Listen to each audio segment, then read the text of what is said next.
anything about the upcoming season, but can you say something maybe about the tone it's going to take? Yeah. I can tell you two things. Number one, in terms of like the overarching mythology of the year, I think it's not gonna sort of punch you in the face from episode one. You know, a lot of the beginning of the part of the season is finding a way to recover essentially Demon D. You know, but in there we're laying some building blocks for all of our characters across the board, which will lead to a very personal mythology this year, which hopefully will have will reach a really cool impact point. And to that end, in terms of tone or themes, I mean, it's very much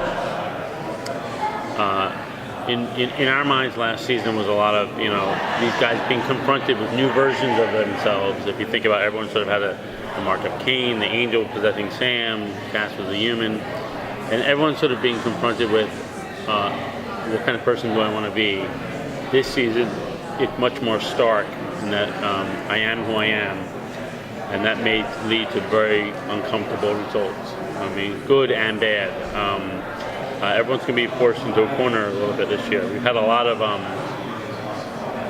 commingling amongst the species, as it were, in terms of Growly and Dean and everything. And so there's going to be certain factors at play here that might send the folks to their opposing corners, as it were.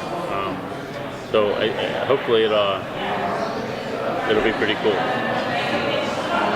Can you tease any new creatures, anything that we're going to see this year that we should be looking out for?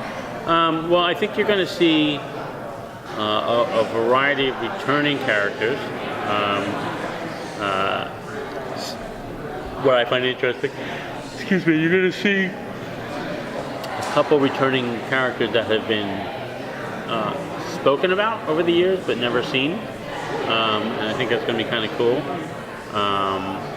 And you're going to see some pairings of people. You're going to see an episode with Sheriff Mills and Sheriff Donna Hanscom from last year. She was in The Purge. It's going to be our version of The Heat, which I think is going to be a lot of fun. There are a few more that I can't actually talk about right now, but that's your basics. Yeah. For the musical episode, I know you mentioned that it was going to have its own supernatural spin on it. Yeah. What was something that you didn't want to bring as far as musical tropes you want to avoid? That's a good question. I think, I'm sorry, I'm going to throw your question right. I think the meta episodes have always been really enjoyable.